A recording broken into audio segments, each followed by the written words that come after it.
मंगलापुर नाम का एक छोटा सा गांव था। उस गांव में कुछ दिनों से एक डरावने भूत का आतंक छाया हुआ था। वे भूत कोई आम भूत नहीं था। उसके पास आरी, ब्लेड और चाकू जैसे खतरनाक हथियार थे। इसीलिए रात के 12 बजे के बाद कोई भी गांव वाला अपने घर से बाहर निकलने की गलती नहीं करता था। अगर कोई गांव वाला आधी रात के समय घर से बाहर निकल भी गया तो वो डरावना भूत अपनी चमकदार आरी से उस आदमी के टुकड़े करके फेंक देता था। सभी गांव वाले उस आरी ब्लेड वाले डरावने भूत से बहुत ज्यादा डरे हुए थे और जैसे ही रात के 12 बजते वे सभी गांव वाले अपने घरों में घुसकर खिड़की दरवाजे बंद कर लेते थे। एक रात भूत अपनी आरी हाथ में लिए पूरे गांव में घूम रहा था और बोलता है, इन गांव वालों को क्या लगता है कि ये सब अपने घरों में छिप कर बैठ जाएंगे और मैं इनका कुछ भी नहीं बिगाड़ पाऊंगा। तभी गांव में रहने वाला मनीष अपना सब्जी का ठेला लिए जल्दी जल्दी अपने घर की ओर जा रहा होता है।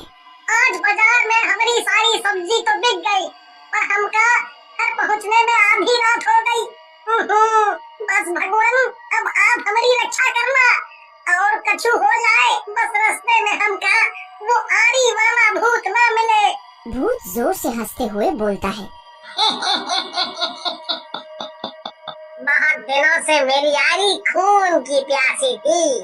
आरी से तेरे टुकड़े करने में मुझे बहुत मजा आएगा। ऐसा बोलकर भूत अपनी आरी से मनीष को काट डालता है और उसके टुकड़े करके गांव में फेंक देता है। फिर अगले दिन रात के करीब 1 बजे एक शराबी नशे में धुत गुनगुनाता हुआ अपने घर की ओर जा रहा होता है। तभी भूत की नजर उस शराबी पर पड़ती है। शराब पीना शरीर के लिए कितना हानिकारक है ये आज मैं इस शराबी को बताता हूँ। इस शराबी के तो मैं अपनी आरी से एक नहीं बल्कि 36 टुकड़े करके फेंकूंगा। 36। अरे अरे बाप रे, ये भूत कहाँ से आ धमका। अरे इसे देख कर तो मेरा सारा नशा ही उतर गया। अरे रे, ऐसे कैसे नशा उतर गया? अभी पूरा नशा उतरना तो बाकी है।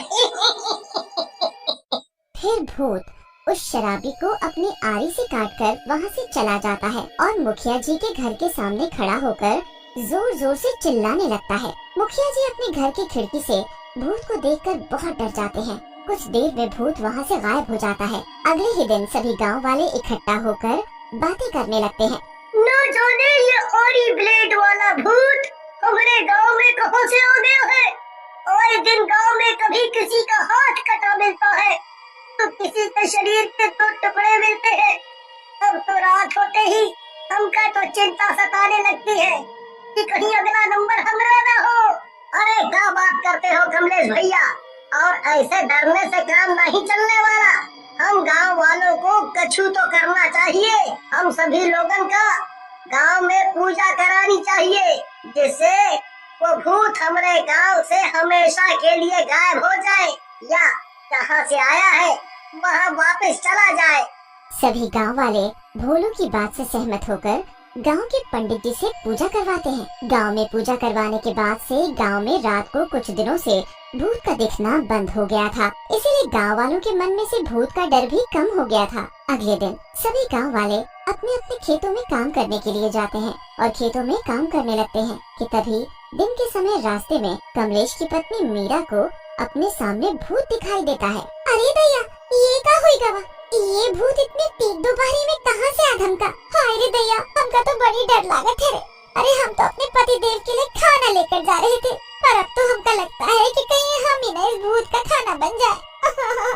मीरा भूत से डरकर भागती हुई खेतों में पहुंच जाती है और जोर जोर से भूत भूत चिल्लाने लगती है कि तभी भूत भी अपने हाथ में ब्लेड लेकर खेतों में पहुंच जाता है। भूत के डर से सभी गांव वाले अपने अपने घरों की ओर भागने लगते हैं। तभी रास्ते में गांव के लोगों को मुखिया जी मिलते हैं। फिर सभी गांव वाले मुखिया जी से कहते हैं, मुखिया जी, ये आरी वाला भूत तो हम गांव वालों के पीछे ही पड़ गया है। अरे आज तो इसने कमलेश भैया को अपने ब्लेड से काट काट कर घायल कर दिया। तभी गांव में एक महात्मा आते हैं, जिन्हें देखकर मुखिया जी उन महात्मा से कहते हैं, गुरुजी, हमारी मदद कीजिए, नहीं तो ये भूत हम सभी गांव वालों को अपनी आरी ब्लेड से काट कर मार डालेगा। गांव में पूजा पाठ कराने के बाद भी ये भूत एक एक कर गांव के लोगों को मार रहा है। वो भूत बहुत ही ताकतवर है और उसके पास खतरनाक हथियार भी है।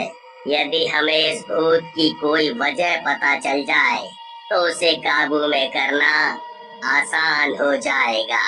उसके भूत बनने के पीछे और गांव के लोगों को इस तरह बेरहमी से मारने के पीछे उस भूत की कोई न कोई वजह तो जरूर होगी। गुरुजी, आप सही कह रहे हैं, क्योंकि कई बार मैंने उस भूत को मेरे घर के बाहर चिल्लाते हुए देखा है, जैसे वो मुझसे कुछ कहना चाहता हो। अरे बेटा, तुम्हें इतना पसीना क्यों आ रहा है? कहीं तुम्हें तो उस भूत के बारे में नहीं, हमें कछु नहीं मालूम। हमें उस भूत के बारे में कछु नहीं पता। बेटा, अगर तुम्हें कुछ भी पता है तो बता दो, नहीं तो वो भूत सभी गांव वालों को मार डालेगा। भोलू कुछ बता पाता उससे पहले ही भूत वहाँ आकर भोलू का गला पकड़ लेता है और जोर जोर से हंसते हुए बोलता है, ये क्या तुम गांव वालों को सच बताएगा? जो खुद झूठा, धोखेबाज और खूनी हो, वो क्या सच बोलेगा? और अब ये मेरे हाथ लग ही गया है तो मैं इसे इस तरह से काटूंगा जैसे इसने मुझे आरी ब्लेड से काट कर मार डाला और मेरे शरीर के टुकड़े जमीन में गाड़ दिए। अरे भूत जी, हमका नहीं मारो। अरे सारी गलती हमारी नहीं है जो आप हमका मारने पर तुले हो। है भूत, आखिर ऐसा क्या किया है इसने जो तुम इसे मार डालना चाहते हो? मुखिया जी, पहचानो हमें, हम ललित हैं, जैसे आप अपने बेटे की तरह प्यार करते थे, पर इस भोलू की वजह से सभी गांव वालों ने हमें चोर समझ लिया, जिसकी वजह से सभी गांव वालों ने मेरी बहन और माँ को चोर की बहन, चोर की माँ कहना शुरू कर दिया। अब जो कुछ भी बताएगा यही सभी को सच सच बताएगा, नहीं तो मैं अभी के अभी इसके 2 टुकड़े कर दूंगा।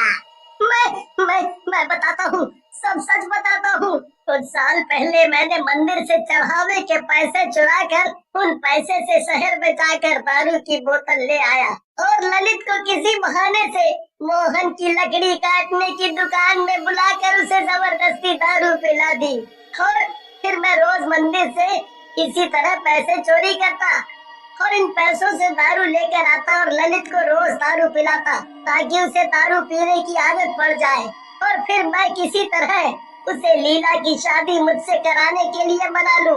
पर एक रोज जब मैंने मोहन की लकड़ी काटने की दुकान पर ललित को बुलाया और उसे दारू पिलाकर उससे उसकी बहन लीला की बात छेड़ी तो वो गुस्से से बौखला उठा। बस फिर क्या था, मुझे जो गुस्सा आया मैंने तुरंत आरी से ललित के टुकड़े कर दिए। मुझे मारने के बाद भी इसका पेट नहीं भरा, इसलिए मंदिर से भगवान की मूर्ति चोरी कर उसका नाम मुझ पर लगा दिया और सभी गांव वालों को ये बोल दिया कि मैं मूर्ति चुराकर शहर भाग गया हूँ। भूत अपनी आरी हाथ में लेकर बोलता है, आप बताओ मुखिया जी, इस भोलू को क्या किया जाए जिससे मेरे परिवार को गांव में सिर उठाकर रहने का मौका मिले और मुझ आरी ब्लेड से मरे हुए ललित को भूतिया जिंदगी से मुक्ति मिले। इस भोलू और मोहन को भी वैसे ही मारा जाए जैसे इसने तुम्हें मारा था और गांव में रहने वाले सभी लोगों को तुमसे हाथ जोड़कर माफी मांगनी होगी, जिससे तुम्हारे ऊपर लगे चोर के कलंक से तुम्हें मुक्ति मिले। फिर सभी गांव वाले भूत से हाथ जोड़कर माफी मांगते हैं। फिर भूत अपनी आरी से भोलू और मोहन के टुकड़े करके उन्हें मार डालता है। उन दोनों के मरते ही भूत की आत्मा को शांति मिल जाती है और वे वहां से गायब हो जाता है। भूत के गायब होते ही सभी गांव वालों को चैन की राहत मिल जाती है।